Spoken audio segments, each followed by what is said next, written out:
dahil tayo ay nagbabayad ng buwis bilang mga mamamayan, meron po tayong meron tayong karapatan para makilahok sa kung paano gagastusin ng pamahalaan yung buwis na binabayad natin.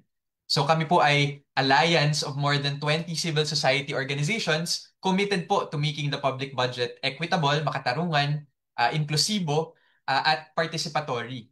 Sa national level po, nagsimula po kami at na-found kami during COVID-19 na gusto po naming buksan yung budget. No? Nag-push po kami ng tinatawag po naming strategic reallocation noong 2021 and 2022 budgets.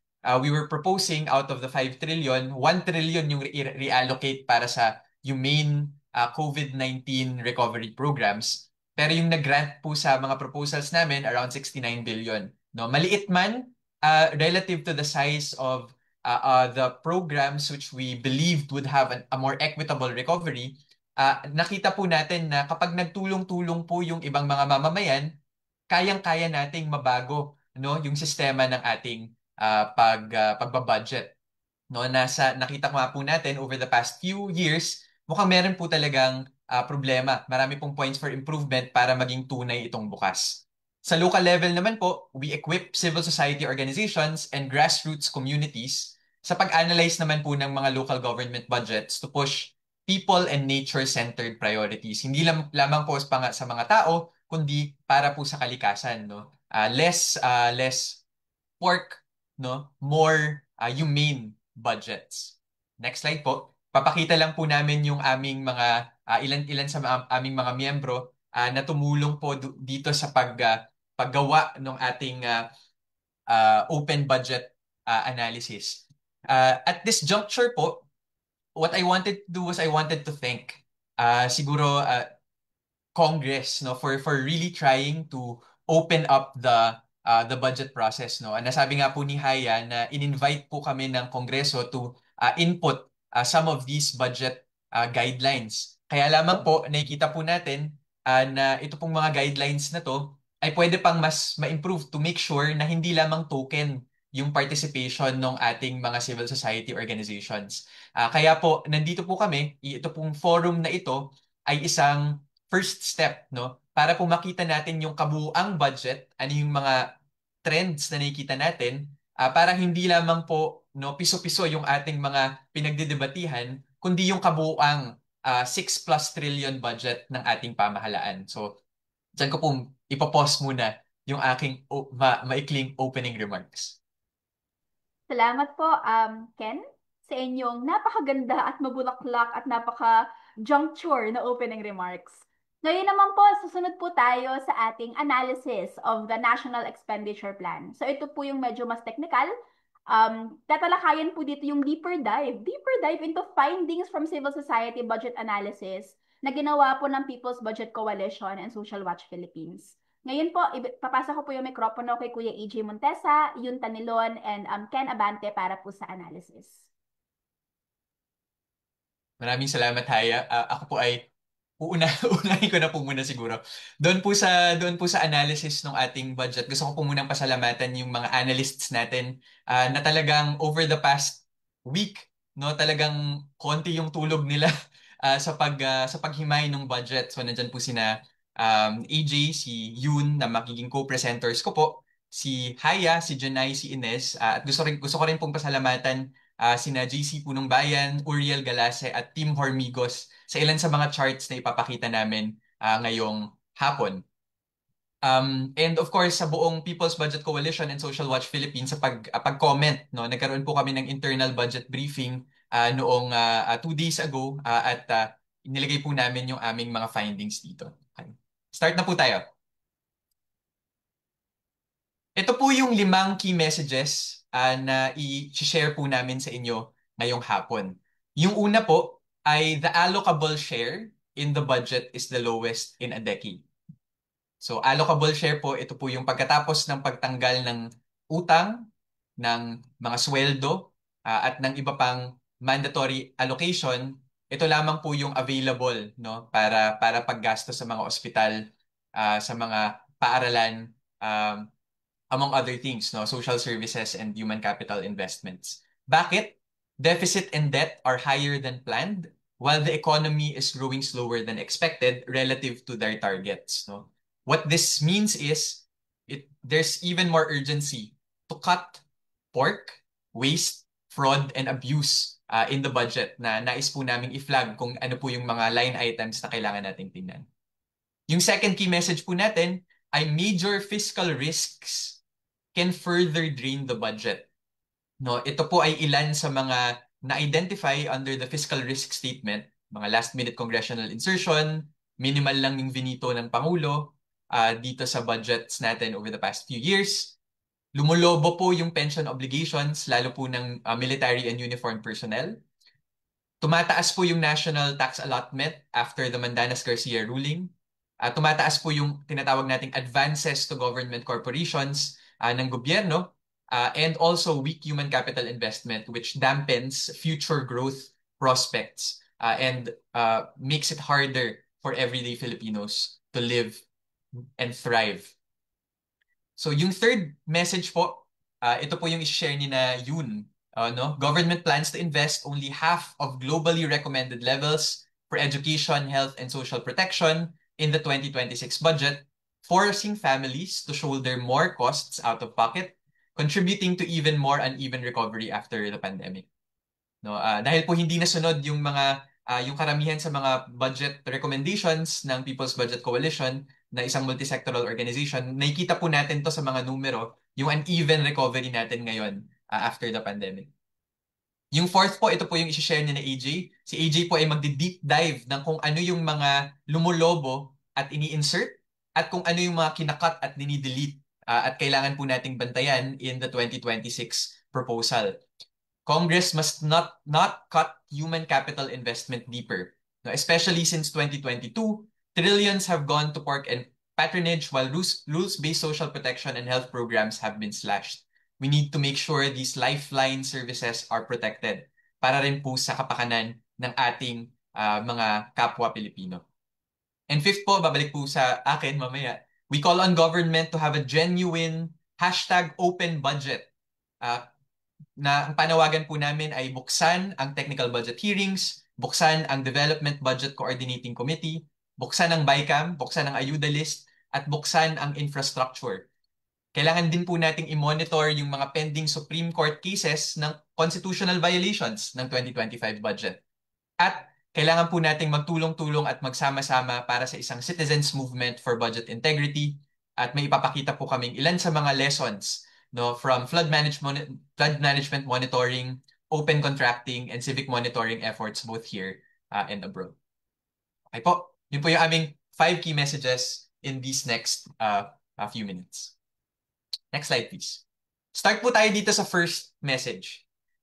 Ang tawag po dito ng Congressional Policy, Budget, and Research Department ay yung allocable portion of the budget.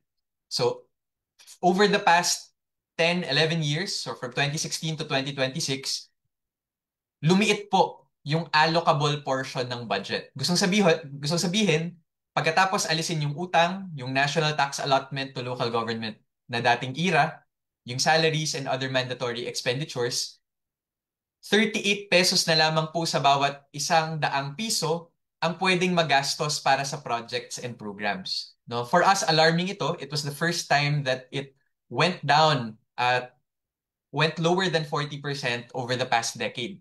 No, at ramdam na ramdam po natin 'yan kasi ito pong allocable share yung ginagamit natin for the DOH budget, transportation budget, health budget, education budget. So lumiliit po 'yan over time.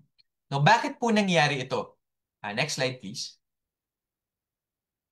Yung isa po sa mga i-explain ni AJ mamaya, ito po yung siguro summary list lang, summary tables, pero si AJ po yung mag-explain mamaya.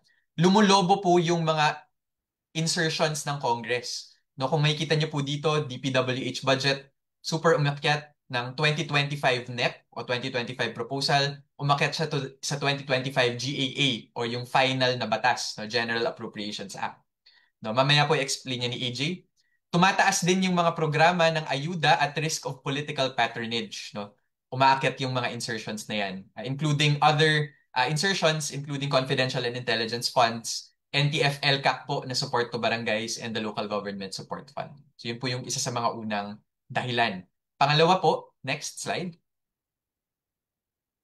Mas malaki po kasi ng portion ng budget natin yung napupunta sa tinatawag nating debt service payments, leaving less for services people really need. So, yung nakita po natin dito, debt is piling up. So, kung makikita nyo po dito sa unang red box, no? 63.1% of GDP po yung national government debt natin. That's above the national government target of just 60.4% in 2025 of the second quarter. Ngayon po, baka tinatanong ninyo, how relevant is the debt to the budget? Napakahalaga po. Dahil kapag umakyat po yung utang natin, mas malaki po yung portion ng budget natin na kinakain ng principal and interest payments ng utang na ito. At yun nga po, ang last effect ay nagkakaroon talaga ng mas maliit na allocable share of the budget. Yung pangalawa pong dahilan ay spending is outpacing revenue. Yung paggastos ng pamahalaan, mas mabilis sa buwis at iba pang mga taxes or revenues na fees and charges na kinokolekta ng pamahalaan. So as we note here, the deficit is 6.1% of GDP. That is higher than the target 5.5% of GDP by the Development Budget Coordination Committee. That's according to the macroeconomic and fiscal targets po. May kita nyo dyan sa mga footnotes sa baba. So this is very concerning po, and I think we should flag that to in the congressional debates. Okay? Next slide, please.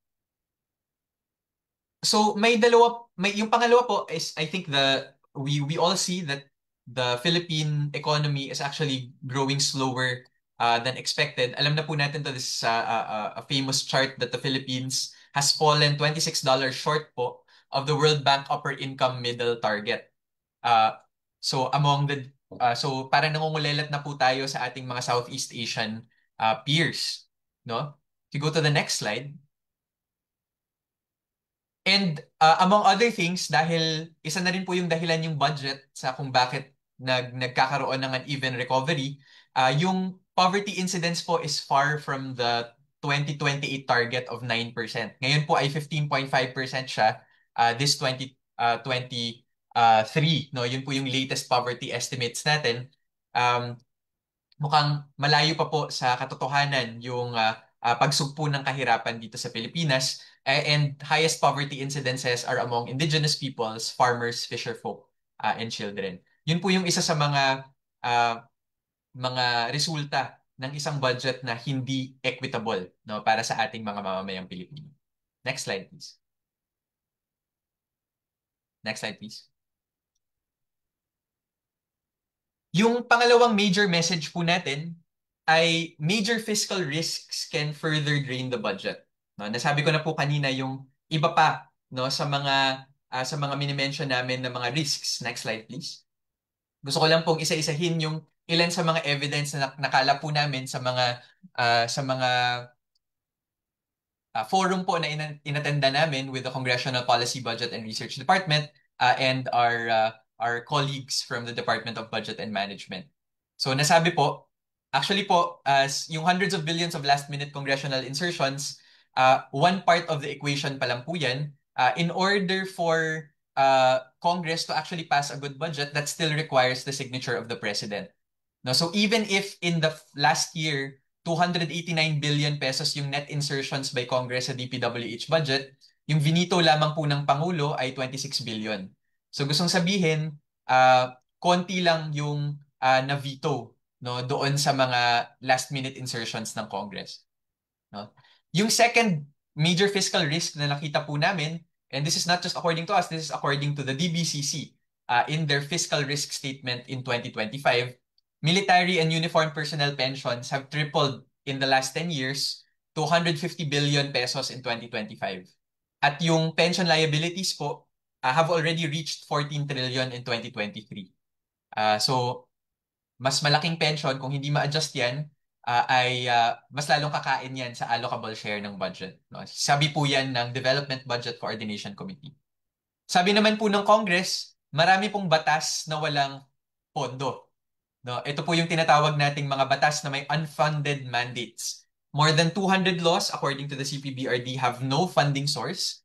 Ito po yung unfunded obligations worth 550 billion as of 2025. So sila po yung nag-inventory nung ilan sa mga batas na to. A little more detail into the national tax allotments after the Mandanas-Garcia ruling, umaakyat po yan, not just nominal amounts but also as a percent of the budget.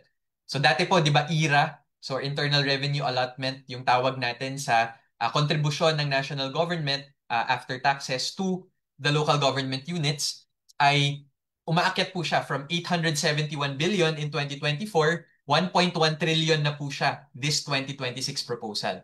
Yung estimate po ng CPBRD at DBM, ang estimate po nila ay over 280 billion pesos daw po ang kinakarga ng national government na pwede nang ma-devolve sa local government units. So that's another topic altogether that can be discussed. Yung others are higher liabilities of government corporations. Yung national government po ay nagbigay ng advances ng 318 billion sa government corporations in 2023 in that this is coming from the fiscal risk statement. At tumaas yung liabilities ng GOCC sector. To be fair to the national government, it's because they properly reflected what really were insurance contract liabilities of the PhilHealth, no? Pero kung makikita po natin yung kabuuan, that's already around 78% of GDP. So, hindi po yan yung coverage ng aming discussion today, pero gusto lang po namin siyang i-flag dahil ito po ang nakalagay sa fiscal risk statement in 2025. Meron naman po tayong tinatawag po ng CPBRD na rigidities in the budget. Ito po yung mga tinatawag nating special accounts in the general fund na uh, hindi mo pwedeng ma-allocate, no, into other uses. No, sinasabi po nila na halos 10% lang ng budget na to ang nagagamit, and others remain locked and cannot be reallocated, wasting precious fiscal space. So they're also calling for a review of these special accounts in the general fund. And of course, beyond these domestic risks, meron po tayong global risks na nakakaapekto sa ating fiscal space. So yung krisis sa klima, yung lahat ng mga and climate disasters that we're facing, tensions in the West Philippine Sea, the US instigated trade war, the risk of another pandemic, the ongoing wars in Ukraine and Gaza that all pose threats to our economy, but also more importantly to our shared humanity. Ang gusto lang po namin ipakita, beyond the insertions, marami pa po dapat tayong tingnan that are threats to the allocation of our fiscal space. Next slide, please. I actually wanted to call attention to a very important document that every year po nilalabas ng Development Budget Coordination Committee. Ito po yung fiscal risk statement na ipinapakita ko po dito, no? So many of the things that we cite there are posted in this document that is very very important but actually quite we would say underreported, no, in our public discourse. So mahalaga po na ma-discuss natin 'yan in the general public. Okay? I'll pass it on to Yoon po for the third message. Go ahead, Yoon. Thanks, Ken. Our third key message is you wanted to point out how the national budget is performing on some key sectors that we've been paying attention to. So as we can see, government plans to invest only half of globally recommended levels for education, health, and social protection, which forces families to shoulder more costs out of pocket. This is especially concerning with the uneven recovery after COVID-19. So here's a table breaking down how we're performing. So education, as we see that we're spending 3.5% of our GDP against the 6% global benchmark by UNESCO. On health, we seem to be only spending 1 to 2.5% of GDP when the WHO recommended 5%. For social protection, we're only spending 2.2%. Against the 5.1% benchmark of the ILO. The climate adaptation budget, there is no baseline available, and this is especially concerning because we can't track what we can't we can't evaluate what we can't track. Many climate tagged projects are generic infrastructure projects with unclear resilience benefits. And so we see that we need to understand where these align in our national and global commitments on climate. So for education, we note that the DBM Secretary Panggandaman said that education spending will reach 4% of GDP. In our calculations, we see a different number. So we would like to really see how the DBM has calculated that 4%. And regardless if it's 4% or 3.5%, we still see it is a far cry from the 6% target. On health, you can see the breakdown here. It goes between 1% to 2.5% across other benchmarks. As you mentioned here, social protection is only 2.2% of GDP. I wanted to flag also that the infrastructure budget right now takes up 5 to 6% of our GDP, but too much is lost to pork and poor targeting. I think we really need to pay attention to what's happening here in our infrastructure budget. As AJ and also Ken will outline later, where potential areas might balloon and where they might what areas in the infrastructure budgets they'll probably put some insertions in. I'll pass it over to AJ. Thanks Yun at salamat din Ken, no. So I think so far napag-usapan po natin na very concerning po na we have not hit our benchmarks for investing in human capital. There are also major fiscal risks that we have to consider po. So on the next slide, sa fourth point po natin, major concern po, no, or nakakabahala po that Congress has been cutting its investment in human capital po, no. When we say cutting, ibig sabihin they're taking away money po from investments in social protection that are rules-based and health programs katulad ng 4Ps and ng 4Ps and PhilHealth, no. Nakakat po yung budget dito, and saan po ito napupunta? Because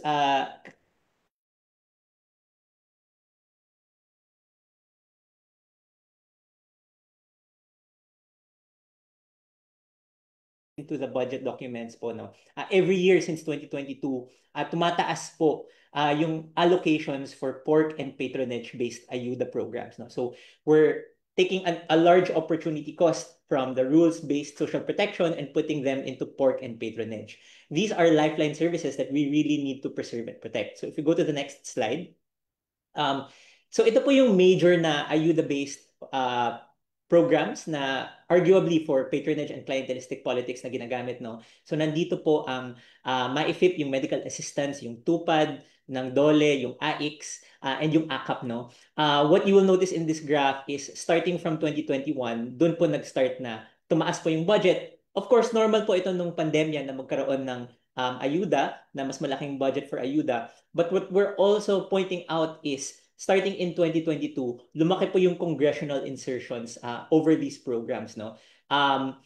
For example, in 2022, 31 billion po ang tinaas niya. And in 2024, for example, yung NEP po, yung National Expenditure Program, actually zero po ang ina-allocate for yung AKAP na program. And yet, by the time na pinapasa na po siya sa GAA, more than 26 billion po ang ina-allocate for this AKAP, which is a very patronage-based kind of program.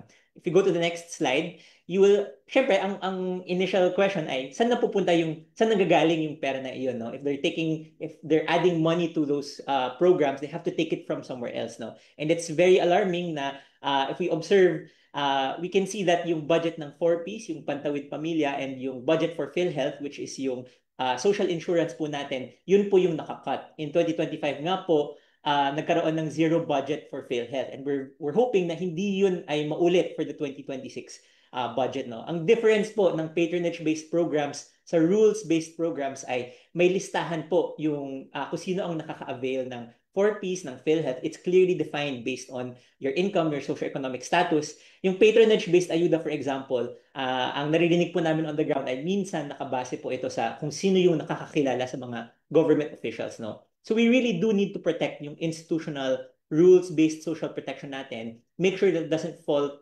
prey to the ayuda na patronage po ang basis nun. In the next slide, we will also see kung ano yung nangyayari sa mga congressional insertions. bukod sa ayuda programs, no, Congress has also bloated the DPWH budget by several 100 billion pesos over the last few years, no. So you can see mo yung agwat po ng NEP sa GAA, yung final version na pinapasa ng Congress ng DPWH po ay tumataas po, no? Prior to 2022, no, less than 100 billion lang yung difference nila. But starting in 2022, umaabot na po ng 100 billion. By 2025, almost 190 billion na po ang difference ng NEP sa GAA in terms of the DPWH. You can even break that down further, no? Dito pumapasok yung mga congressional insertions na na-point out na infrastructure projects, no? Let's go to the next slide. Itong DPWH budget na ito na infrastructure, one-third po dito, mahigit na one-third po dito ay napupunta sa flood control, no? So this is a very controversial issue. What we will see later is this is a very recent phenomenon na lumalaki ang budget ng flood control. Dito marami po yung mga ghost projects, yung mga contractors na nagkaka-issue sa pag-implement ng flood control. So when we talk about PORC, this is not just the patronage-based programs, these are also the pet projects of yung mga local legislators po natin. In the next slide, we break down the budget of the DPWH, no? What we also want to call attention to is not just flood management, no? Dahil mainit sa balita ngayon ng flood management dahil sa nangyayaring flooding lately, no? Of course, we should pay attention to that dahil tumaas siya in recent years, no? Less than 100 billion siya prior to 2021, but now it's at almost 250 billion. We also want to call attention to the fact na marami ding programs inside the DPWH that we have to pay attention to. So nandito yung asset preservation program, halimbawa yung mga road maintenance, no? So minsan napapansin po natin na sinisira yung daan and then aayusin po ulit siya in the guise of road maintenance, no? So posibleng pet projects din po ito ng mga legislators. What you'll notice, lumalaki din po yung gap ng NEP sa GAA, no? So yung nasa 55 billion na po in the 2025 GAA yung difference niya, yung variance niya from the National Expenditure Program. So kailangan din po natin bantayan yung Asset Preservation Program as well as yung Convergence and Special Support Program, no? So kung naalarma po tayo dun sa flood management na 250 billion, malaki din po ang Convergence and Special Support Program.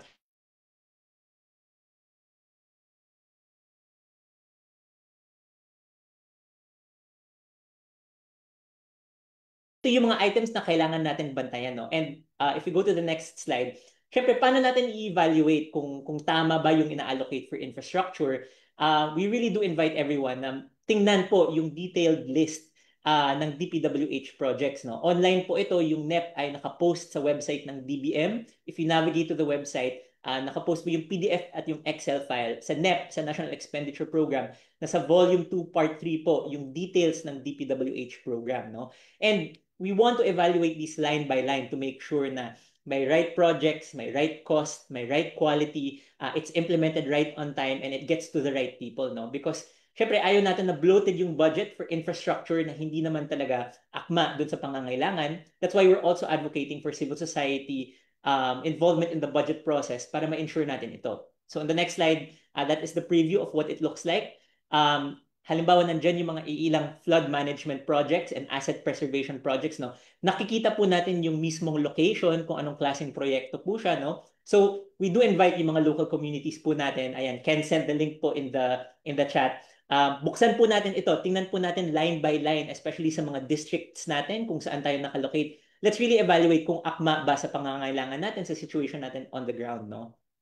On our end, on the next slide, we did try to look into the file because pinost na po ng DBM ang Excel version, no? Yung machine-readable version na supposedly line-by-line project items ng buong budget, no? So tinignan po natin yung DPWH, and special thanks to Tim for generating this graph, no? So ang nakalagay po dito ay concentrated po sa central office ng DPWH yung allocation ng projects. So as much as we would like to do some analysis on the geographical distribution, mahirap po siya gawin sa ngayon, no? So we really do hope the DPWH can produce a more detailed version of its data. Let's go to the next slide. And then the next slide. One also important implication ng budget in the past 2 years is lumalaki po yung share ng budget na napupunta sa unprogrammed appropriations, no? So yung unprogrammed appropriations ay ito yung mga bagay na parang wish list ng government na dahil wala pang pondo sa ngayon ay later on na lang siya ma-implement, no? Ang nakaka-alarm po dito ay supposedly pinaplan ng government ito, but there's a larger and larger portion of the budget na nagiging unprogrammed. And ang difficult part pa dito ay maraming items na supposedly na flag as priority projects, for example, ng Department of Transportation, infrastructure projects na minove to the unprogrammed appropriations because Congress has decided to implement more of its ayuda and more of its pet projects in infrastructure. No? So starting in 2022, 2023, dito po talaga nagsimula ang bloating ng unprogrammed appropriations. Next slide, please. Of course, we also see yung confidence and intelligence funds. No? Since the previous administration pa po nagsimula ito, we usually see this in agencies no, na supposedly dapat may intelligence work na ginagawa. But again, questionable yung ilang allocations dito from the Office of the President, Office of the Vice President. Previously, meron nga po sa DepEd. No? So we really also have to check these items, no, yung confidential and intelligence funds, if these are allocated in the appropriate agencies. No? So I'll wrap up there, and I think my fifth point tayo na si Ken ang magdi-discuss po.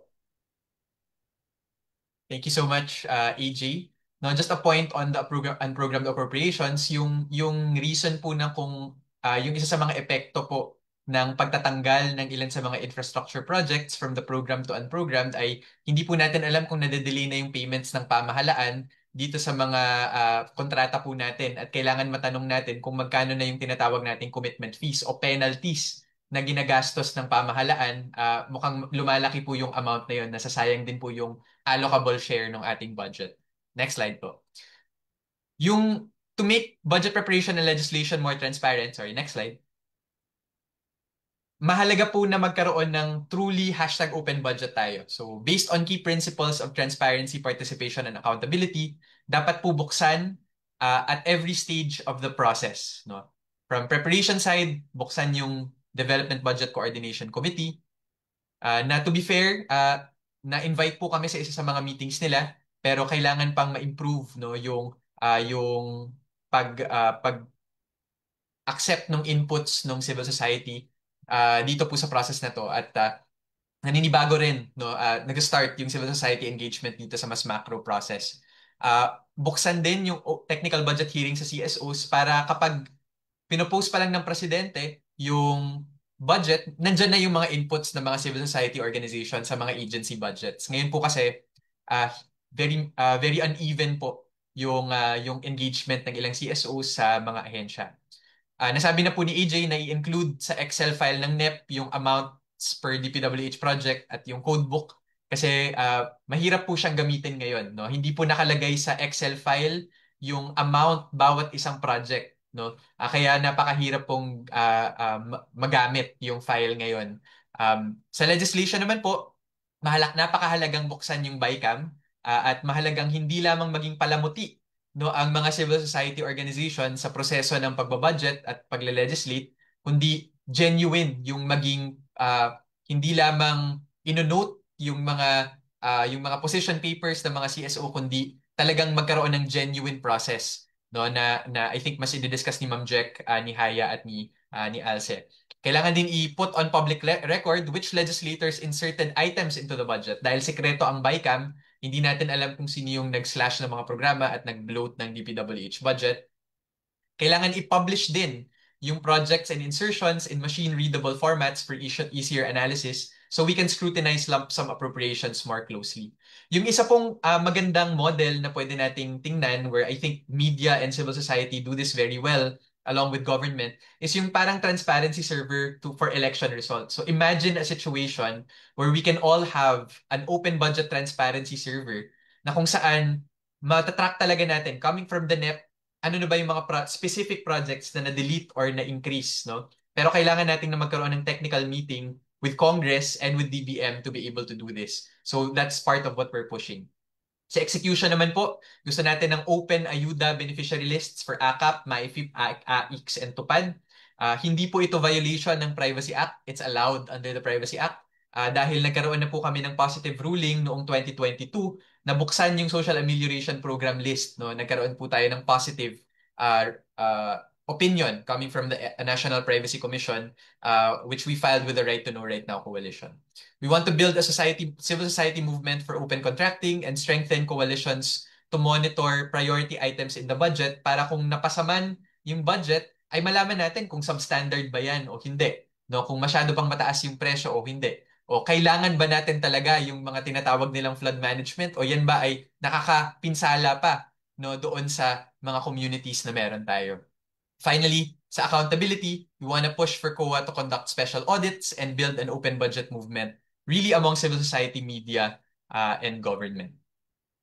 Next slide, please. Kailangan din po nating i-monitor yung ilan sa mga violations ng 2025 budget ng Constitution. No, ito po yung ilan sa mga na-file na ng mga kaso sa Supreme Court, including yung violation ng budget sa Constitution because if it effectively amended specific laws. No? In particular, yung syntax and universal healthcare laws, dapat meron siya talagang budget allocation mula sa PAGCOR, PCSO, at syntax revenues pero ziniro siya ng Congress last year. Yung 2025 budget violates the Constitution because education is not afforded the highest budgetary priority. What we've seen from Congress is to maximize DPWH budget, they slash everything else. At sa tingin po namin yung formula na ginamit nila to justify that the education is still higher than DPWH ay kung ano-ano po yung mga dinagdag nila dito sa formula ito. Ito. Meron din pong Supreme Court challenges to the constitutional the budget exceeding the budget ceiling set by the president sa pag-bloat po ng unprogrammed appropriations. And another thing that was trying to be challenged in the court is to yung practice po ng guarantee letter that we also believe violates separation of powers and the constitutional doctrine of non-delegability of legislative power. Ito po yung post-pork barrel rulings na sinasabi nilang bawal ang post-enactment interventions ng Congress in the budget. What is in the guarantee letter system is people in Congress have effective control over not just the list but even the amount, no, that is given per person who asks for a MAIFIP guarantee letter or an ACAP uh, um, uh, amount. No? So, next slide po. We can learn from different open contracting movements that take a look at, flood risk at in-overlay nila ito sa flood spending. No? Yung kagandahan po nung isang nangyari sa Assam ay 95% po ng budget ay napunta sa mga tunay na flood risk areas at na-identify nila na tama pala na ganito pala talaga dapat yung flood management. So let's ask our flood management experts what this looks like. I think what many flood management specialists are saying is hindi dapat ganito yung pag-structure ng flood management programs natin. Next slide. Meron din pong isang magandang programa sa Taiwan where they have a government procurement integrity platform. I-share ko na lang po yung links, no, for further reading. Very interesting po yung ginagawa nila sa Taiwan. And we can learn also from even our movements inside the country. Next slide, please. Ayan po. So yan po ang ating 5 key messages for this afternoon. And we hope for a spirited discussion in today's media briefing. Maraming salamat po. And thanks again to our analysis team. Thank you, Ken, Kuya AJ, and Yun. Pasensya na friends, tayo po ay very overtime. So tayo po ay papasok na agad kay Ma'am Jack and kay Kuya Alce. Pa-flash po Ines na ating screen para po ikwento ang historical engagement po ng mga tao sa ating budget process. So hindi po unprecedented yung participation ng civil society. In fact, matagal na, since 2007, nag-engage ang ating partners po para po sa mas makatao na budget at mas bukas na budget process. Hand over ko na po kay Ma'am Jack and Kuya Alce. Salamat, Haya. Can you hear me? Naririnig niyo po ako? Hello? Yeah, all right. Sige. Salamat, salamat. At napakaganda ng presentasyon ng ating sila Ken, AJ at Eunice. Salamat at hindi niyo pinalampas yung mga nakaraang ginawa ng nakaraang mga budget natin. Sige po. We want to be quick about our presentation para po mas marami tayong time para magkwentuhan pa. So sige, next slide.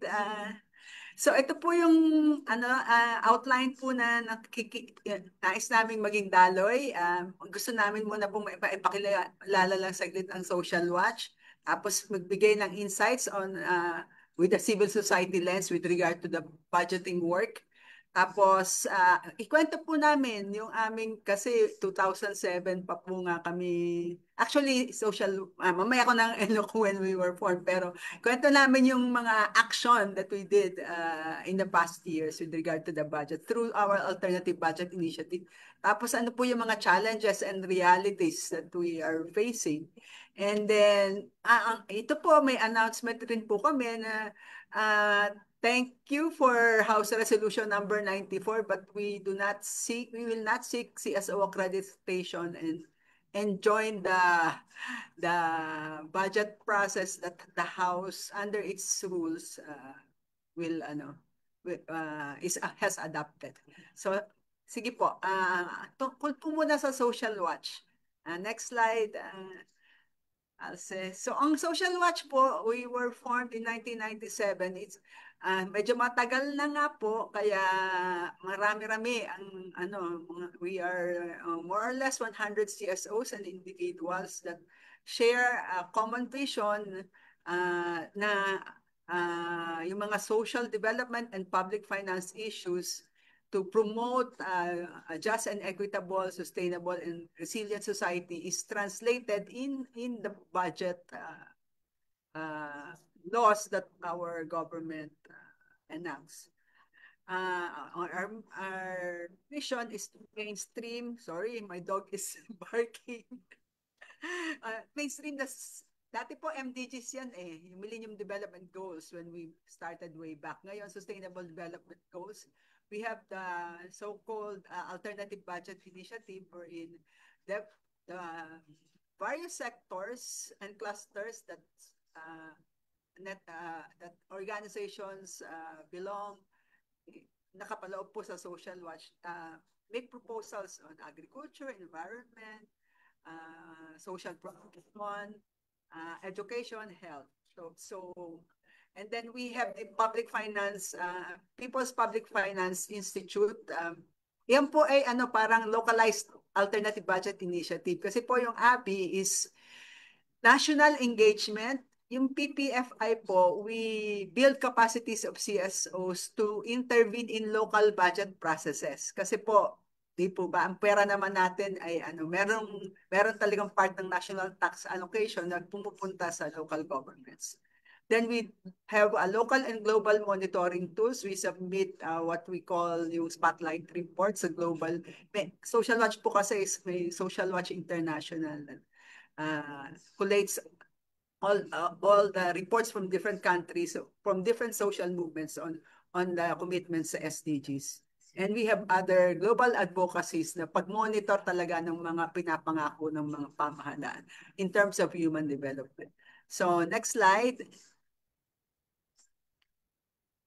So ito po lang yung ilang materials that Social Watch has been publishing. Yung po mga orange book ang tawag namin, yan po yung yearly pinapublish namin na analysis on the budget. Tapos meron po kami mga citizens guidebook on source book on participatory public finance management, on budgeting processes and the others. So yan lang po yung sample ng collection ng books namin. Okay, next slide. So ito po, ano ba papel talaga ng civil society sa budget process? Parang bakit kayo mangyengelam? Hindi naman kayo congressman, hindi naman kayo senador. So, yan po yung parang mag-senador ka muna o congressman para may papel. Pero sa I just would like to highlight the third bullet.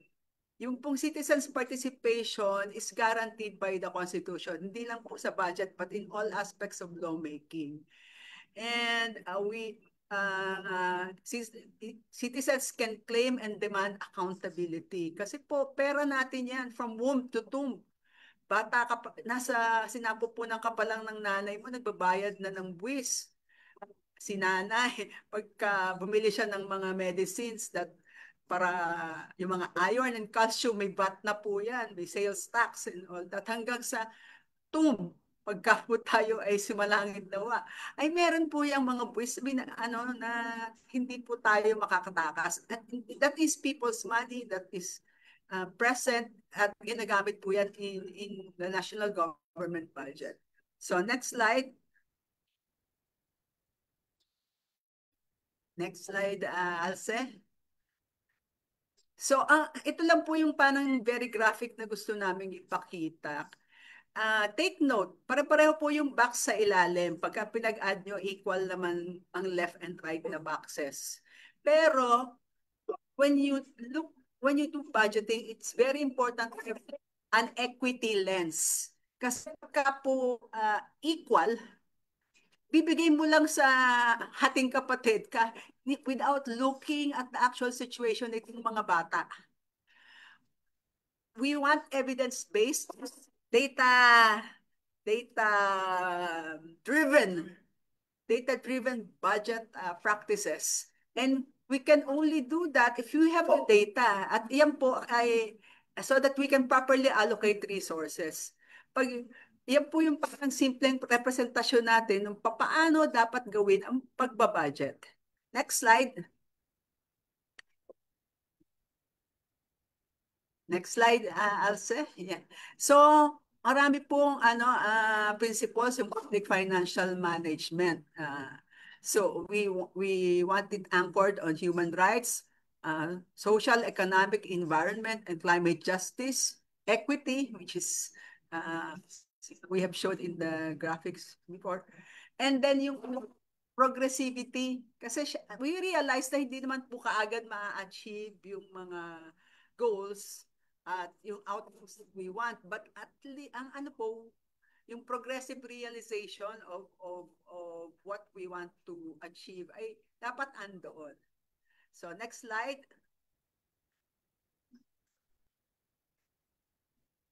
Next slide, Asen. So mahalaga ang budget advocacy work because the budget is a tool to advance our advocacies, tayong mga CSOs, para sa social development. Lalo na yung nakakadugo talaga po yung puso na parang kakunti yung social spending, mas marami yung sa infrastructure, parang ang dami utak simento, kukunti yung utak para sa edukasyon at sa health.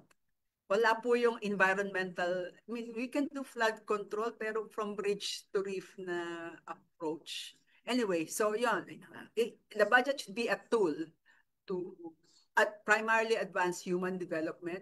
The influence of CSOs in the budget process will hopefully make government prioritize the spending properly for better service delivery.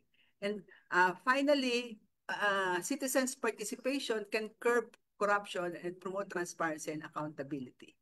So next slide. Ito po nung pandemic, what has it taught us? It laid bare the systemic weakness that have plagued our economic and social systems across generations.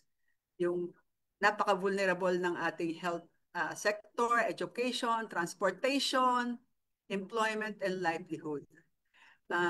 Yung pong pag-provide ng mga essential care and critical services that are accessible, affordable, equitable, including social protection and decent work, ay talagang threatened. Hindi lang threatened, talagang severely underfunded. At kita po natin nawindang tayo, very vulnerable tayo. Tapos nung pong COVID-19 rin, yung voice and participation of CSOs at the national and local levels have been muted and have shrunk. Next slide. So, budgeting is about public trust. Malaga po sa atin yung right to information. Okay, bibilisan natin kasi Very limited nga yung time natin. So we want to strengthen relationships ng mga ating civil society and government. Next. So pakita lang po namin yung ito ang mga gradations ng quality of engagements. So from yung pag-informing to actual empowering. Now, we do collaborative work and empower. Next. Next slide. Sige, ayan, I will hand this over to Alce, that is part of our kwento. All right po. Good afternoon po. So ito po basically yung Alternative Budget Initiative, yung nabanggit na organization, no? Or yung group, no, within Social Watch na binuo para po sa budget advocacy work. So ang Social Watch po na kinonvene ng Alternative Budget Initiative, at yan po actually nagsimula kami ng 22 lamang na organization sa 2006, pero yan po ay lumawak, no, ng 169 organization at some point. And of course, yung ating mga participation, yan po ay makikita niyo sa budget preparation, na-invite ang mga ABI members po during the consultations of the agencies. At pagka-budget legislation naman po, tayo po ay naglalabi sa mga legislators natin to lobby our alternative budget initiative proposals. Tapos po, ang mga legislator staff po ay nagpa-participate po sila doon din actually, kahit nga sa formulation, and of course doon din sa budget legislation phase, no? Binalabi natin yung ating alternative budget proposals. At yung iba pa natin mga proposals po ay na-incorporate naman po sa ating General Appropriations Act. Tapos po, yung ating proposed budget po ay actually ayan po yung ating collectively po ay ating pong collectively na pinapresent. Yan po ay of course sa minority, sa minority, actually kahit naman din po hindi sa minority, kahit din actually sa ibang mga legislators na willing makipagtulungan sa atin at i-sponsor yung ating mga proposals. At sabi mahalaga yung 2006 dahil po yung House Committee on Appropriations po at that time ay kinonvene po tayo ng mag-convene ng isang budget public hearing para po i-present yung ating mga alternative budget proposals and yung ating critique din ng macroeconomic status po ng ating government. And yan po ay para po sa 2007 budget. At ito po actually, hindi pa pala. So yung Alternative Budget Initiative po ay binubuo ng mga sectoral clusters, nandiyan ang education, health, agriculture, environment, social protection. Of course, we're also doing macroeconomic issues following sa PVC na reference kanina. Women and gender, child protection, and then yung mga integrated cross-cutting concerns like climate change versus with disabilities, indigenous peoples, gender, and children. Ito po, tayo po ay nagko-conduct ng mga capacity building for CSOs. Media also, nag-literacy work din tayo dyan on budget system, processes, and entry points. Of course, tayo po ay nag-research ng analysis, formulation ng alternative budget proposals, at bukod na sa proposals na po iyon, ay nag-identify tayo ng sources of financing, no? Para po dun i-propose, para po dun sa ating mga proposals. Or financing the proposals. And then, of course, engagement with NGAs, national government agencies, and legislators, and media work. Ito po ilan sa aming mga ginagawang strategies po sa Alternative Budget Initiative throughout the years. Tayo po ay actually nag-engage tayo sa mga legislators. Makikita niyo po yung mga opisina po dyan ng mga senators and congressmen na nakakausap po natin during the pandemic yan. And then tayo po ay nai-interview sa media. For example, ito po minsan yung sinasabit natin na proposals, no? Budget briefer, sabihin natin, pinapadala natin sa ating mga legislators, na-interview din tayo, yan nga, tulad dito. And of course, tayo po ay nag-present ng ating budget serye na kasama din actually yung mga legislator staff na ma-attend ng ating mga budget serye. Ito po yung binabanggit natin kanina na mahalaga dahil nung panahon ng 2006 para po sa 2007 budget, tayo po ay talagang inalaw, no, na mag-participate as resource person. Yan po, no, yan po ay nakalagay po rito sa ating resolution, House Resolution 1376. Kung saan po tayo nakapag-participate talaga as resource person at nakapag-allot ng 1 day para po i-present natin, paliwanag natin yung ating mga proposals, no. At yan po ay actually during the time of Congressman Edsel Lagman, no? And then of course, ang ang file po yan ay si Senator, I mean, Representative pa at that time si Congressman TG and Congressman Erin Tanyada. Ito po yung mga ginagawa natin. Kung makita niyo po ito, no, congressman pa po sila rito, TG Ginggona and Erin Tanyada, also the Senate President Chis Escudero. Kapag present po talaga tayo sa House of Appropriations Committee ng formally, no, ng ating mga proposals. And then during the pandemic, talagang tayo po na-invite din ng Senate Committee on Finance para mag-present po after na mag-present ng mga agencies ay na-present ng ating mga alternative budget proposals. And at that time nga, banggit natin, 2007 po, no, talagang tayo po ay si Congressman Edsel Lagman po ay talagang in-sponsor yung ating mga proposals before the plenary, no? And yun po, no, mga tit for tat, no, from Representative David Ginggona na mahalaga talaga yung citizens participation na talagang mahalaga dun sa more participatory democracy. And yung alternative budget talaga ay dumaan talaga yan sa maraming konsultasyon ng mga mamamayan at yan po ay talagang at that time ay kanilang sponsor po sa General Appropriations Bill. Yan. Ito po yung mga orange book natin na makita yan ni Ma'am Jack kanina, yung mga publications natin kung saan yan po yung sasambit natin na alternative budget proposals po sa ating mga legislators. And of course, throughout the years po, ito yung mga budget natin, gains. Nandiyan, of course, siyempre yung mga budget reforms ng DBM and of course pati yung mga decision ng Supreme Court sa PDAF and DAP, yung Disbursement Acceleration Program, ay rooted po yan sa long standing advocacies po ng Social Watch Alternative Budget Initiative ng ating mga civil society organizations. Hindi na ko babanggitin itong mga budget gains throughout the years from 2006 until the present. Pero maganda lang pong mai-highlight po yung aming budget advocacy for child protection at yan po ay actually nagresulta sa ito na lang po. Yung 4 million pesos sa budget ng Child Protection Program ay napataas natin yan from 2018 ay napataas natin ng 14 million sa 2024. Kaya talaga merong progressive realization dyan. Hindi lang yan talaga overnight ay mapapa-increase natin yung ating mga budget, yung ating mga programs na gusto natin pataasin ng budget. Pero it really takes time. No? Ayan po. So, pwede naman natin ibigay po ito sa ating mga media, no? Itong listahan ng ating mga gains, no? In terms of pesos and centavos. Ayan po. So, babalik ko na po kay Ma'am Jack for the challenges and realities. Sige. Thank you, Ase. So next slide, we will give you the lowdown sa ilang historical, just so meron din kayong historical appreciation ng mga naging challenges natin. Baka po nung panahon ni President Gloria Macapagal Arroyo, meron po tayo mga initial victories sa GAA.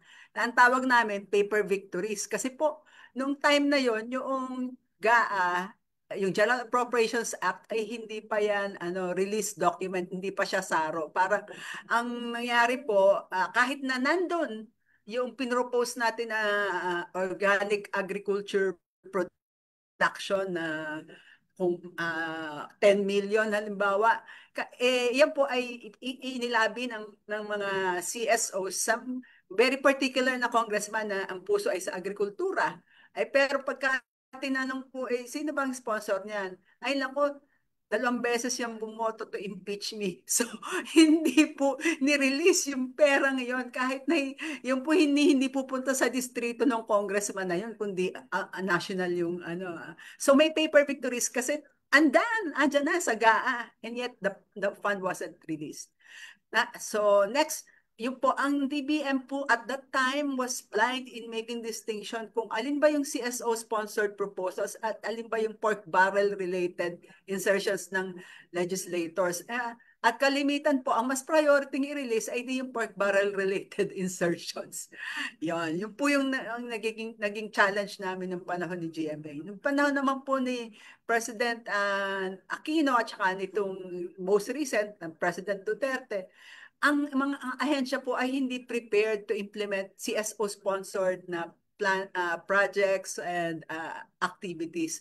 Pag minsan po talagang it really makes a lot of sense na you really work with the agencies first. Kasi ang nangyayari po kahit na napakaganda, well-intentioned itong project na to, let's say for this disabled persons, hindi yan nai-implement kasi hindi handa ang ahensya. Hindi nila alam kung paano yung gagawin. So, yon hindi rin po, pangalawang point po, noong panahon rin po ng Pinoy, hindi po prepared yung CSOs to maximize yung openings ng bottom-up budgeting, lalo na po sa local level. At pangatlo, yung pong CSO-sponsored PPAs ay nari-channel.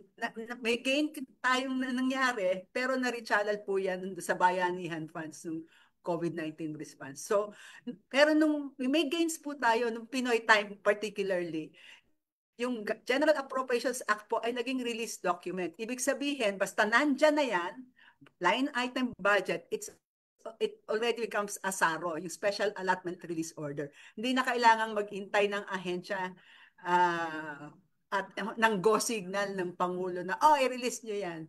GAA is a release document. Gain rin po somehow yung BUP kasi na-practice yung ating local CSOs kung paano ang local budgeting, planning, and process, participatory planning and budgeting processes.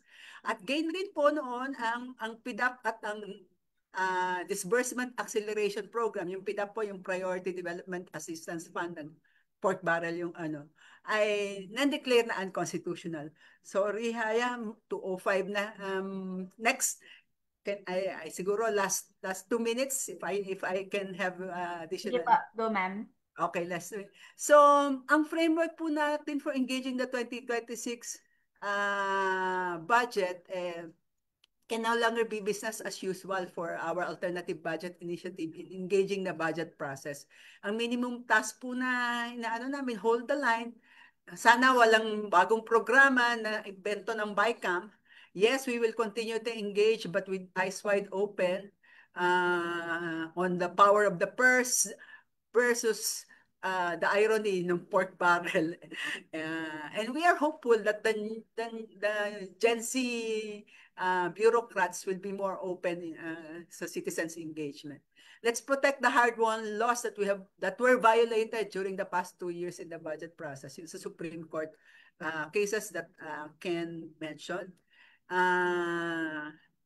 Tapos, yun po, yung alarm bells, amidst growth, we're growing raw at a very fast, compared to other Southeast Asian countries, and yet poverty is still very pervasive. And malapit ng 2030, our SDGs are, most of it might not be achieved, yung goals natin dyan. Next. Isa na natin, Elsie. Lessons, we can skip that. Ikukwento na lang po namin yung yan.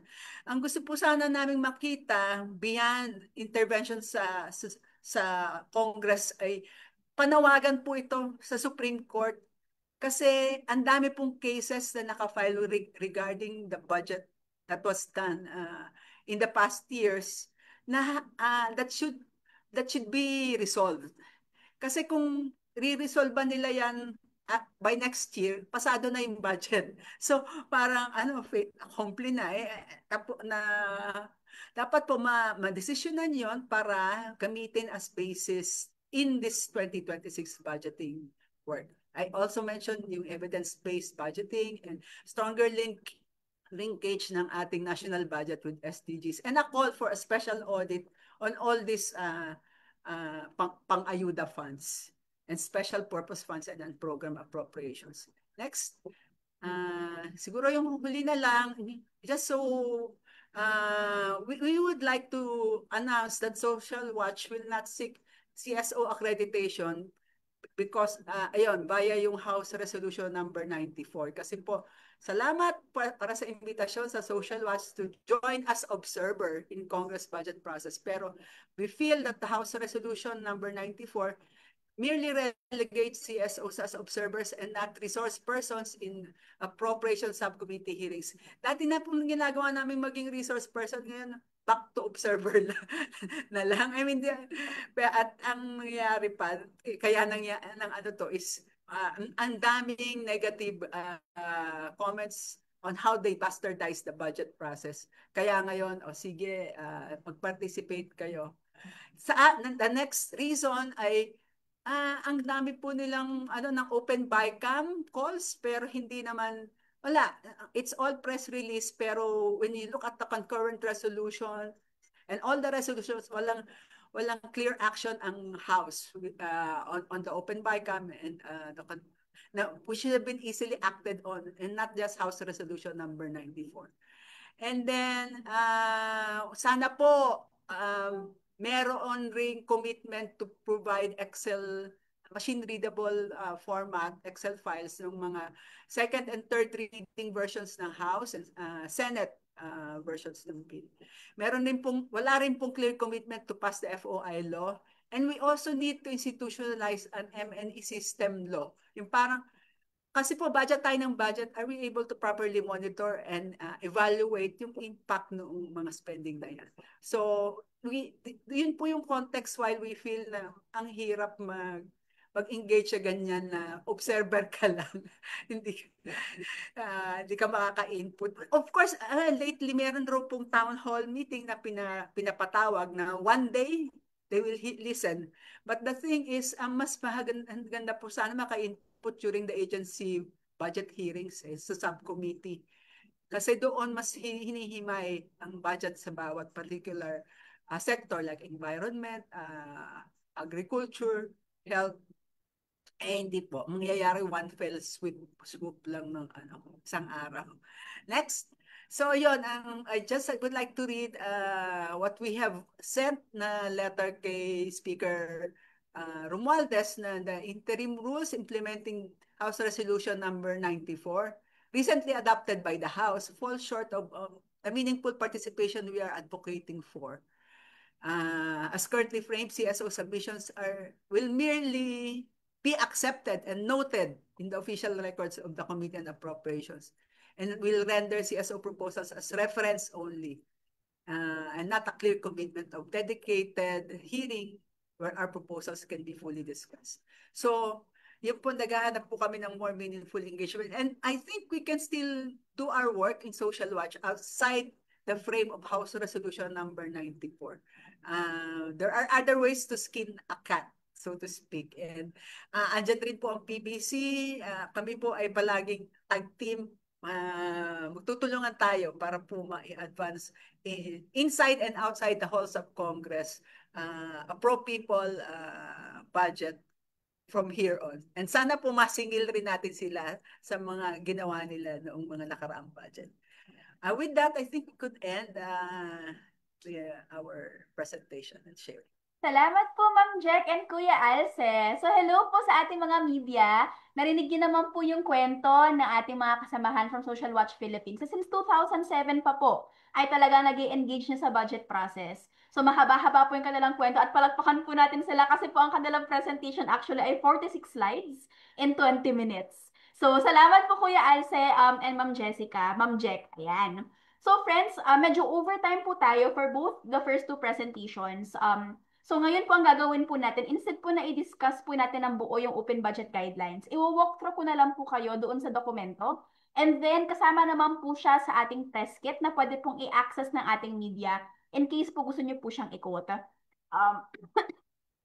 But before that, meron po akong dalawang gustong main points po para lang po ma-wrap up yung first two discussions. Yung una po, so gusto ko lang po ulitin at i-emphasize ang kwento ni Ma'am Jack and ni Kuya Alce na hindi po unprecedented ang pagbubukas ng budget process sa CSOs. In fact, historically po tayo nga po ay ginawang resource persons at kasama po sa press kit natin yung screenshot na sinend ni Kuya Alce at rin-screen po kanina nung House Resolution na mismong nagsasabi at nagdedetalye na CSOs as resource persons.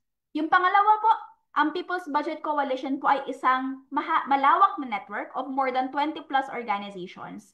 May mga miyembro po kami na mag-a-accredit, may mga miyembro po kami na hindi. Depende po sa kung ano talaga ang nararamdaman namin doon sa budget process. So, but People's Budget Coalition po, for example, will continue engaging. Pero po, nakikita po namin na mahalagang role po ang gagawin. Halimbawa, ng mga grupo gaya ng Social Watch Philippines na talaga magbabantay on the other end of the spectrum at talaga pong yayanigin ang ating kongreso na hindi sapat yan. Dapat ito yung gawin ninyo.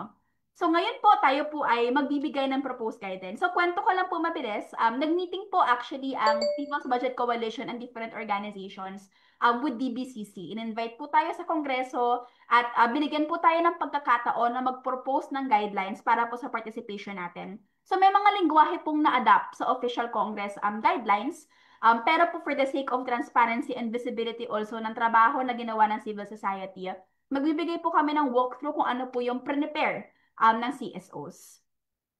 Next slide, please.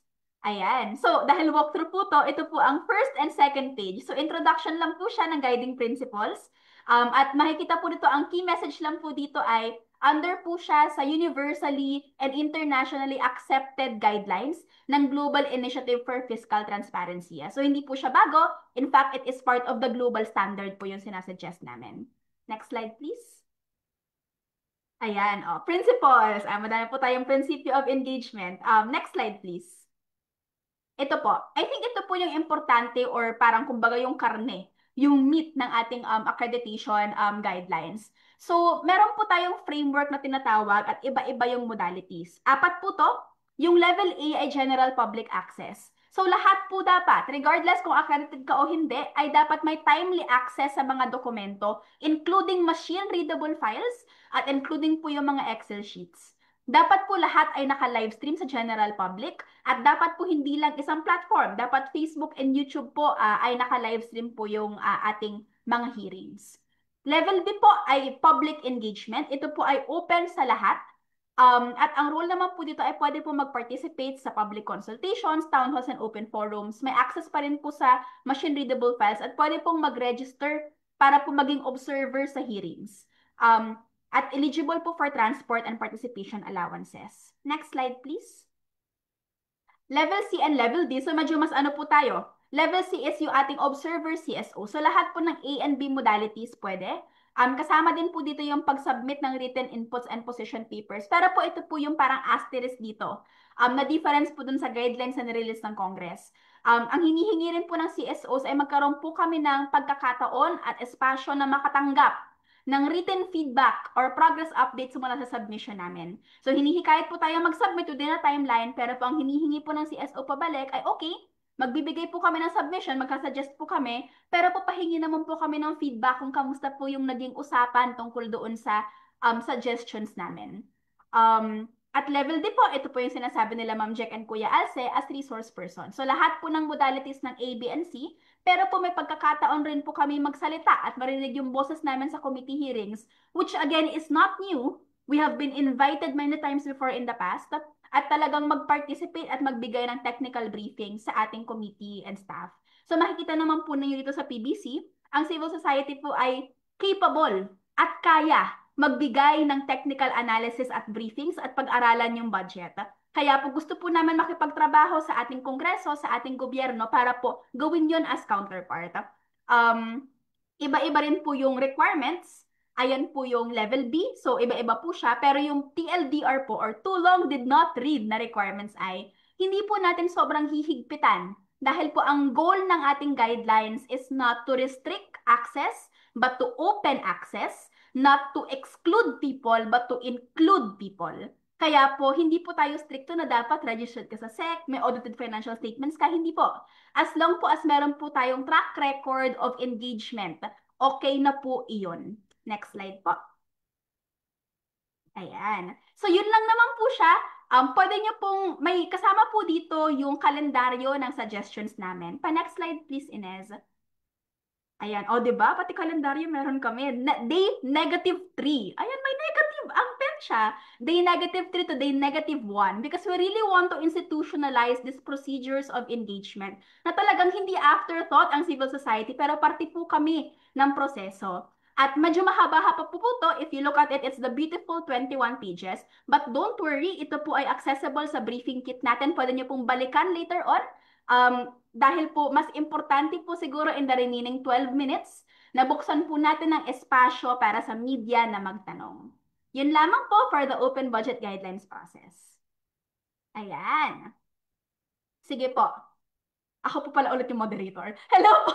Magandang hapon po ulit sa lahat. Meron po tayong 11 minutes para po sa mga katanungan. Either, number 1, dun po sa NEP analysis briefing na diniscuss po ni Ken, ni Yun, sa ni Kuya AJ. Yung pangalawa po, either sa historical na kwento po ni Kuya Alce and Ma'am Jack.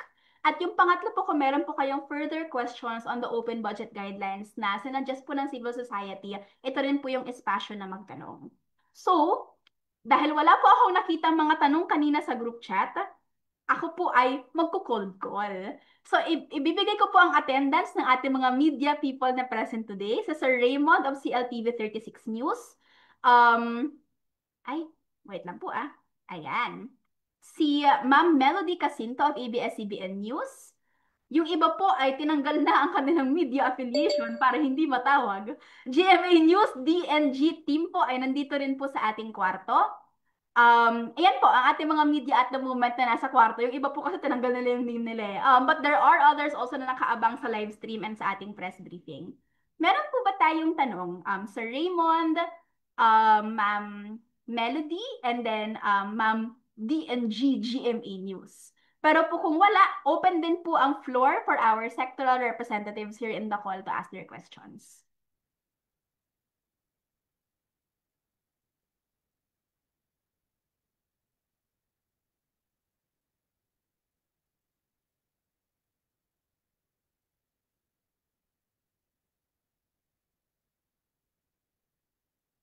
Ngingiti lang po ako dito. Ayan. Sige, go Ma'am Jack. Thank you, Haya. Ano lang, well, just to articulate what I wrote in the chat box na dahil hindi masyadong inadapt yung ating mga proposed guidelines sa Congress, baka we can submit our proposed guidelines sa Senado and we might have better chances of being formally heard there sa mga agency level na hearings sa subcommittee kasi ayun, ano lang, and mas ano yan, kokonti yung senador, 24 lang naman sila eh. So baka merong mas may opening doon. And perhaps we can submit it even without them asking for it. Sabihin natin, we'd like to share, baka sakali. Thank you, Ma'am Jack. Friends, so nito po madami pong media actually na nasa call. Gusto ko lang po actually humingi po ng tulong. Mag-frame po ng engagement ng CSO sa budget process. So napansin po kasi namin in the past, in the recent parang last 2 weeks, yung framing po ng media is very observer status talaga. At madami pong gumagamit na words na unprecedented. So gusto lang po namin humingi ng tulong na i-clarify po ito when you write your articles, when you write your media questions. As discussed po kasi ni Ma'am Jack na ni Kuya Alci kanina, hindi po ito unprecedented. Madami na po tayong experience in the past. In fact, hindi nga kailangan maging accredited para maging resource persons.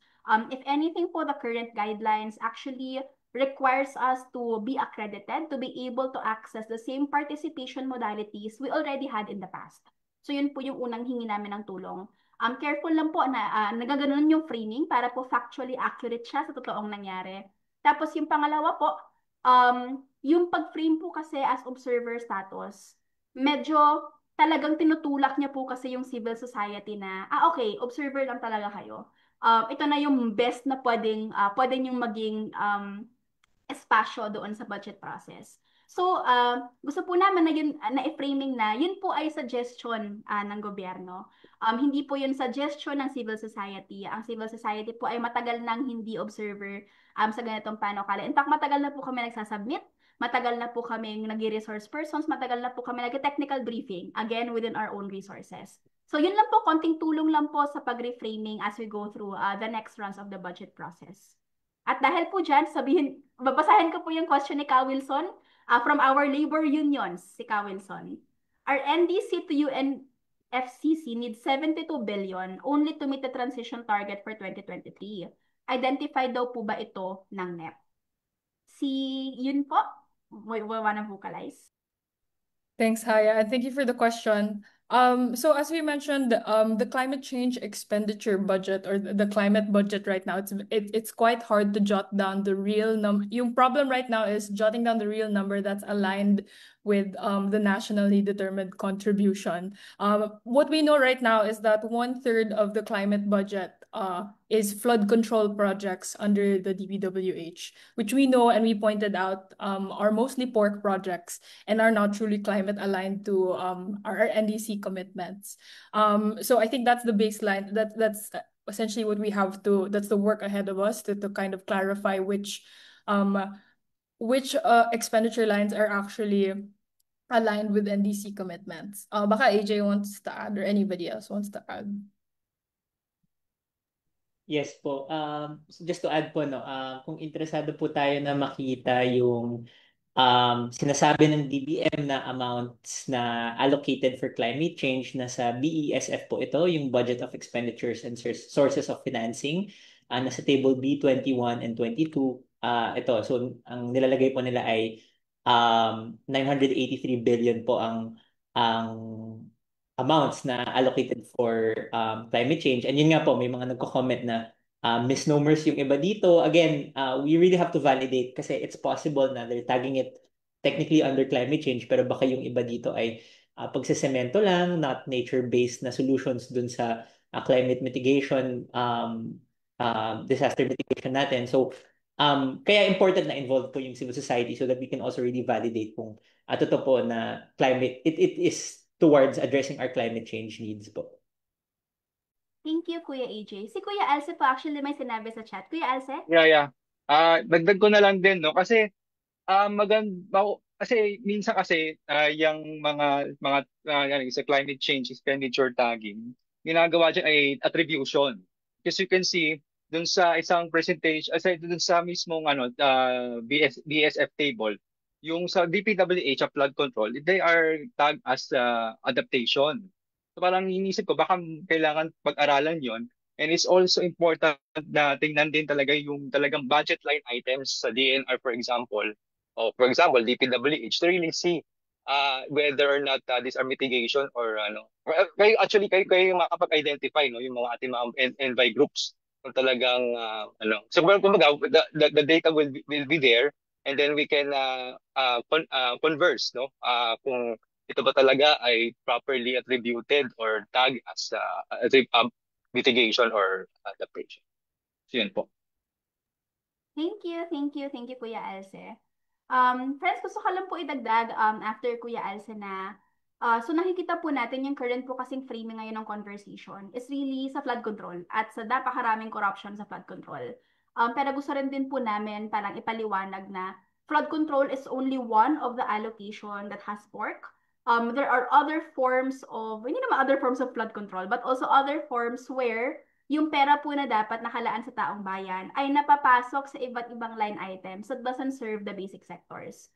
So yung, I think yung kailangan pong bantayan ng media, including po the ones na diniscuss namin kanina, ay kung ano po nangyayari sa allocations on health, on social protection, on education, on labor, on mobility, and other important basic sectors po kapag dinadagdag natin yung mga budget sa iba't ibang bagay gaya ng flood control, gaya ng, hindi ko na po magsasabi, gaya po halimbawa ng iba-ibang line items na yun. So alam po natin, di ba, parang last year, sobrang malaking issue po yung pagbaba ng pondo ng PhilHealth at yung pag-slash ng pondo ng Fortis. And these are evidence-based targeted programs in favor of other programs. So, hindi naman po namin hinihingi na i-abolish yung ibang programa na yon dahil aminado naman po tayo na hindi maayos yung sistema. And there are things in the system that we need some of these programs to fill in the gaps. Pero po ang hinihingi po ng People's Budget Coalition and ng mga taong bayan ay balanse. Na i-prioritize pa rin po yung evidence-based programs dahil yun po yung targeted, yun po yung subok na, at yun po yung maayos at talagang kilatis yung pagpili ng beneficiaries. So I think that's one of the things that we also want to put in discussion para po hindi lahat puro flood control po yung maging usapan. Opo. Baka po pwedeng dagdagan ko lang po yung sinabi ni Haya. Baka po pwedeng palagay ulit doon sa slide ni AJ tungkol doon sa per program ng DPWH. Gusto ko lang pong i-emphasize yung magnitude po actually nung flood management programs mas mababa sa uh, amount sa convergence and special support programs by the end of 2025, no? So I think mahalaga pong tingnan 'yan. So ano ba yung mga nandyan sa mga convergence and special support programs? Yun yung mga kasama po nila yung ibang mga ehensya sa paggawa ng mga infrastructure programs. Pero sa dami ng in-insert nila last year, we're also suspicious, no? We're kind of skeptical whether these are really needed. At kailangan yung bantayan, no?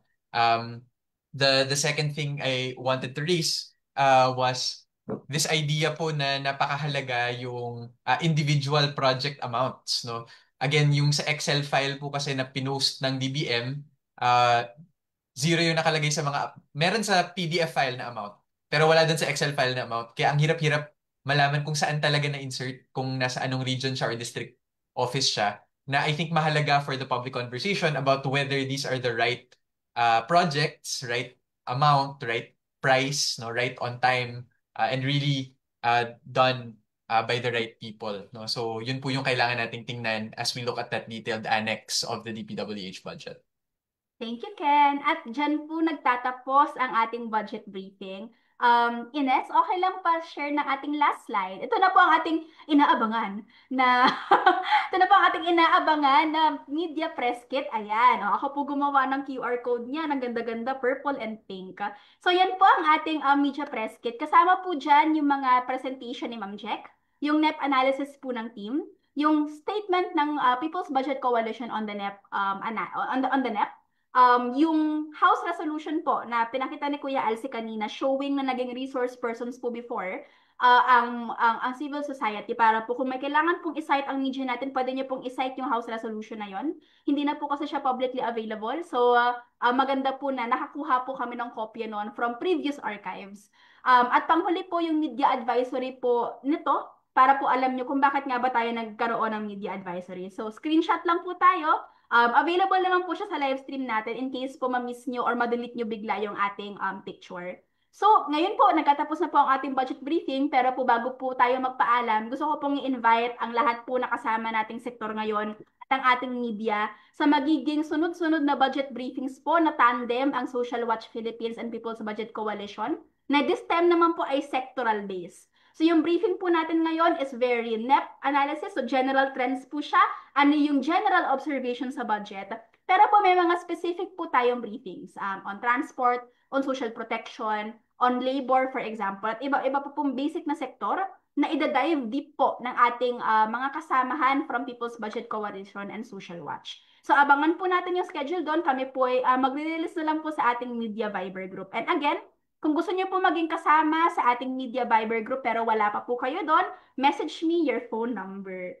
Promise po, add ko po kayo sa Viber.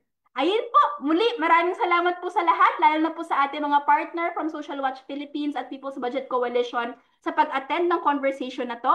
At maraming salamat po sa media sa pagbibigay oras sa call na to. Kapag meron po kayong questions in the future, meron po kayong gustong balikan, available po yung live stream via Facebook. Bago po tayo magtapos, pwede po ba tayo mag-open ng cameras para sa isang napakagandang picture taking? Ayan. Dito pala si Cathy Odi from San Lakas. Hello po! Hello po. Sarah.